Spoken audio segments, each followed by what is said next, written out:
James Carter always said the easiest way to figure out who someone really is was to tell them no. I didn't believe that until the day my neighbor called 911 over my fishing boat, smiled while a tow truck hauled it out of my driveway, and actually thought she won. The funny thing is, she wasn't just picking a fight with the wrong guy.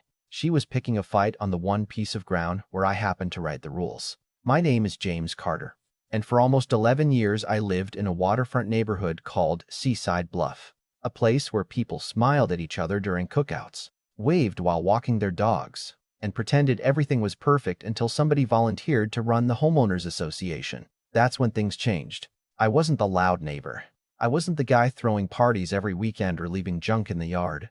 Monday through Friday, I managed commercial properties, and every Saturday before sunrise, I'd hook my 24-foot fishing boat to the truck, drive down to the bay, spend the morning chasing redfish or snapper, then wash everything down and park the boat back in my driveway before dinner. It sat there on a clean aluminum trailer beside my garage, covered every Sunday evening, never leaking oil, never blocking traffic, never bothering anyone. My next-door neighbor, old Mr. Franklin, used to joke that he knew what season it was by how many fishing rods were sticking out from under the cover.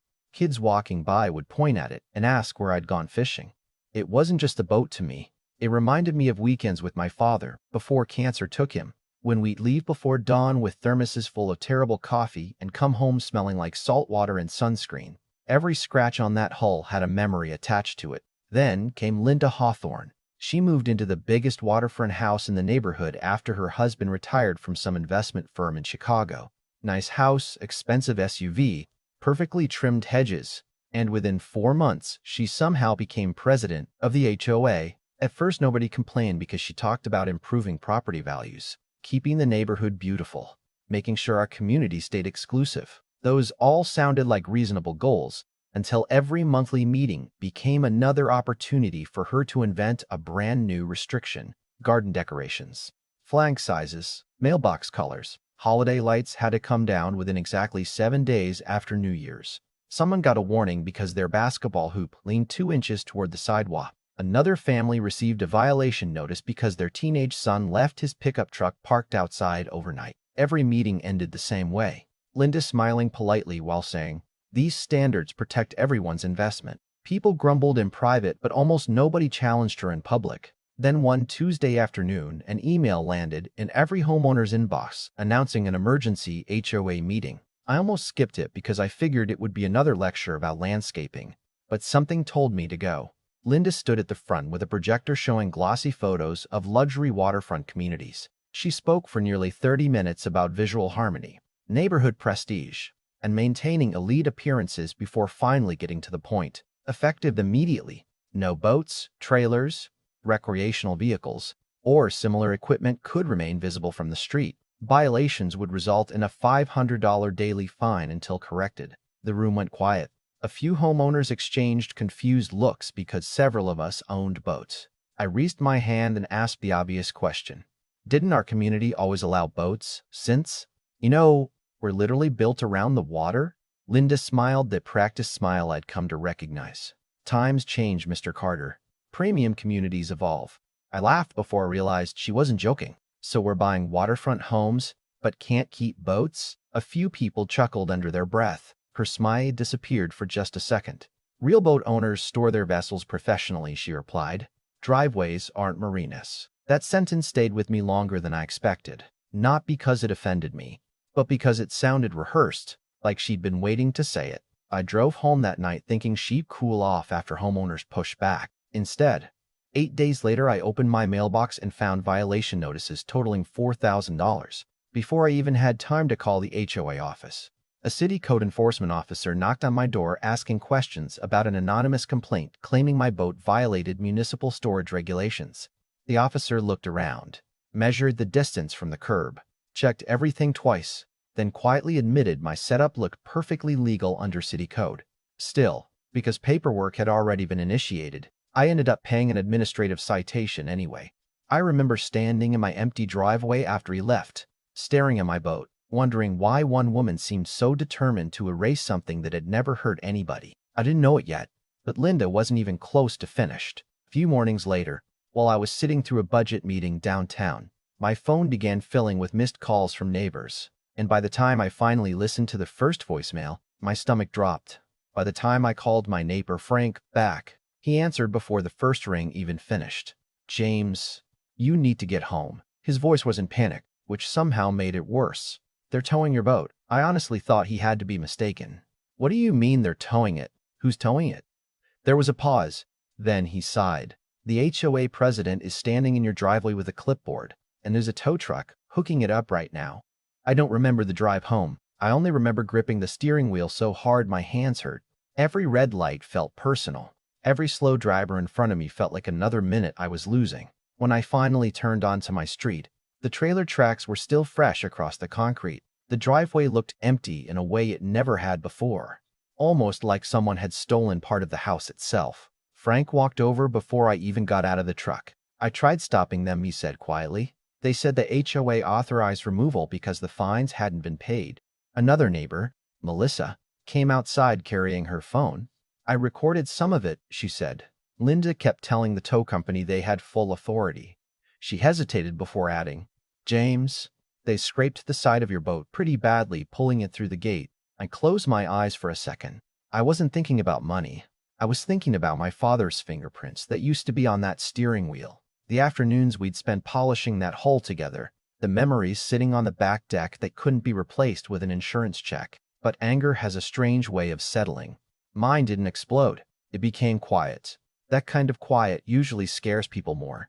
The towing company gave me the address of their storage yard, and when I got there, my stomach sank even lower. My boat sat behind a chain-link fence with fresh gouges running nearly 6 feet down the starboard side where metal had rubbed against fiberglass. The manager looked uncomfortable before handing me the paperwork. $1,200 for towing, $450 for storage. I asked him one simple question. "Who signed the authorization?"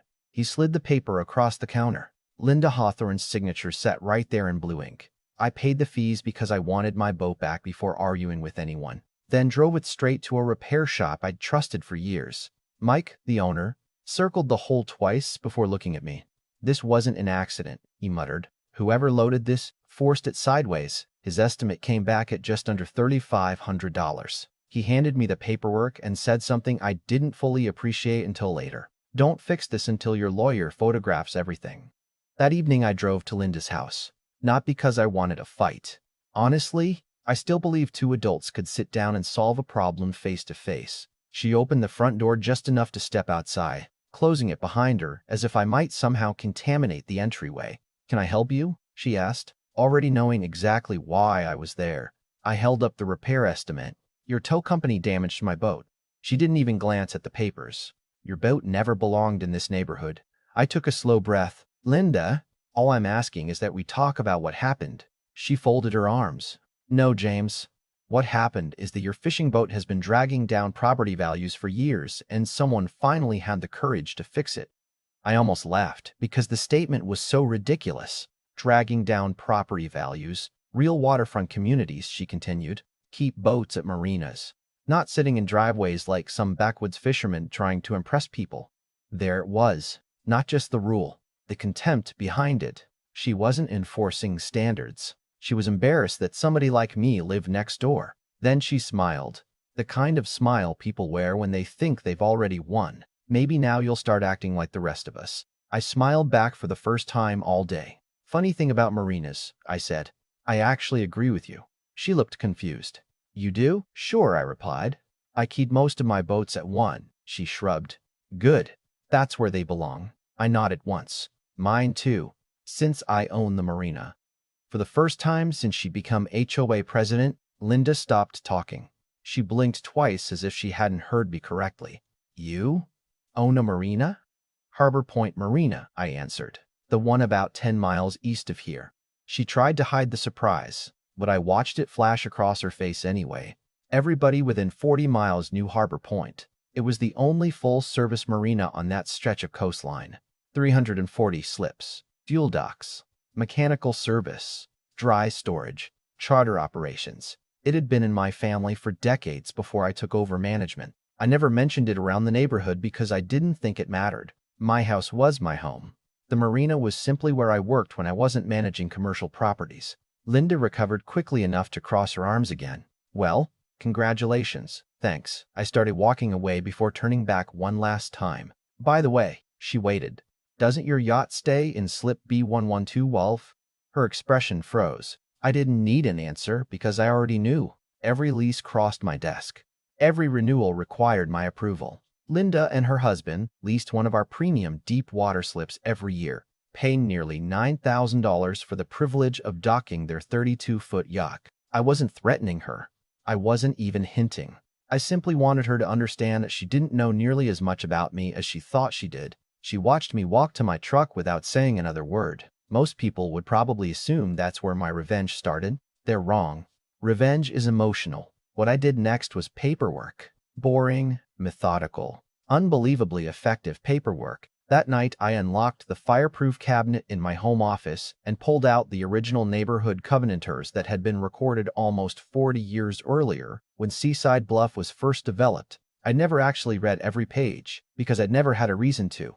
This time I read every sentence, every amendment, every signature, and somewhere around midnight, I found the paragraph that changed everything. It wasn't hidden. It wasn't complicated. It simply stated that homeowners in the community retain the explicit right to store recreational watercraft on residential driveways as part of the neighborhood's original waterfront design. And any amendment restricting that right required approval from 75% of all homeowners through a recorded community vote. The next morning, I requested copies of the meeting minutes authorizing Linda's new rule. She hadn't received 75%. She hadn't even reached half. The final tally showed just 44% approval because dozens of homeowners never attended the meeting. The entire boat ban was legally worthless from the moment she announced it. I leaned back in my chair, looked at the stack of documents on my desk, and realized this had just stopped being a disagreement between neighbors. It had become something very different. And when I requested the recording of the 911 call she had made about my boat, the situation became even worse for her. The dispatcher answered with the same calm voice they always use, but the woman on the recording sounded nothing like calm. She sounded urgent, confident, almost rehearsed. Linda told the operator there was a commercial vehicle illegally parked in a residential neighborhood, blocking traffic and creating a public safety hazard. I listened twice, then a third time. Every sentence was false. My fishing boat wasn't a commercial vehicle. It wasn't blocking anything. It was sitting entirely inside my own driveway, exactly where it had been for years. The dispatcher even asked if emergency vehicles could still pass through the street, and Linda answered, "Not safely." I actually laughed when I heard that because our street was wide enough for two moving trucks to pass each other. But after the laugh came something else. She hadn't exaggerated. She had knowingly lied to trigger an emergency response. That wasn't an HOA violation anymore. That was false reporting. I called my attorney, Daniel Brooks, and asked him one question. If someone knowingly lies to 911 to cause damage to another person, what happens? He was quiet for a second before saying, "Depends how much evidence you have." I looked around my desk at the photographs of the damaged boat, the repair estimate, the towing authorization with Linda's signature, the HOA meeting minutes, the original covenanters, and the audio recording from dispatch. "Probably enough," I answered. Daniel laughed. "Then don't say another word to her. Let the paperwork do the talking." Over the next week, 3 envelopes left my office. The first went to Linda and the HOA through my attorney. It explained, in painfully clear language, that the boat restriction had never been legally adopted because the governing documents required a 75% homeowner vote, not the 44% she had managed to collect. Every fine issued under that rule was void. Every dollar I had paid would be refunded, along with towing costs, storage fees, repair expenses, legal costs, and additional damages. The total came to just over $11,000. The second envelope went somewhere she never expected. The district attorney's office reviewed the 911 recording alongside the photographs and city inspection reports. Several weeks later, Linda was formally cited for filing a false emergency report. She avoided jail, but only after accepting a substantial fine, probation, and mandatory community service. Funny how someone who loved enforcing rules suddenly hated being held accountable by them. The third envelope was the shortest. It came from Harbor Point Marina Management. "Dear Mrs. Hawthorne, pursuant to Section 8 of your marina lease agreement regarding abusive conduct and actions causing financial harm toward marina ownership or employees, your slip agreement is hereby terminated effective immediately. There was no dramatic language, no insults. Just one signature at the bottom, mine. 2 days later, I happened to be at the marina when Linda arrived. I'd seen thousands of customers walk those docks over the years, some excited, some frustrated, some celebrating a new boat. I'd never seen anyone walk with the mixture of anger and disbelief she carried that afternoon. "You can't do this," she snapped before she even reached my office. "Actually," I answered calmly, "the lease says I can." She slammed the letter onto my desk. "This is retaliation." "No," I replied. "Retaliation would have been canceling your lease the day my boat was damaged. This is enforcement of a contract you signed years ago." Her face turned bright red. "You ruined my reputation." I looked at her for a long moment before answering quietly. "Linda, you called 911 and lied because you didn't like looking at my fishing boat. You hired someone to remove private property that you had no legal authority to touch. You embarrassed yourself. I simply stopped protecting you from the consequences." She opened her mouth to argue, then stopped because there really wasn't anything left to say. Within a week, her yacht was gone from slip B112. She spent days calling every marina along the coast. But boating season had already started and every available slip within driving distance had been leased months earlier. Eventually, I drove through the neighborhood one Saturday morning and couldn't help smiling when I passed her house. Sitting right there in her own driveway, visible from every angle, was her beautiful 32-foot yacht resting on a trailer she'd rented because she had nowhere else to put it. The irony wasn't lost on anyone. Neighbors slowed their cars just to look. The same people who had quietly accepted every unreasonable HOA rule suddenly began asking questions at board meetings. If the boat ban had been illegal, what else had been? Within 3 months, Linda resigned as HOA president. A special election replaced nearly the entire board. Several homeowners later admitted they had voted for her because they thought strict leadership protected property values. Instead, they discovered unchecked power usually protects only the person holding it. As for me, my fishing boat went right back where it had always belonged, sitting in my driveway beside my garage. Every time I backed it down the launch ramp after that, I appreciated those mornings a little more because I understood something I hadn't before. Some people confuse authority with ownership. They believe a title, a committee position, or a clipboard gives them control over other people's lives. But real authority has limits. Real ownership comes with responsibility. And if you ignore that difference long enough, eventually reality has a way of reminding you. So here's what I still wonder every time I think about this story.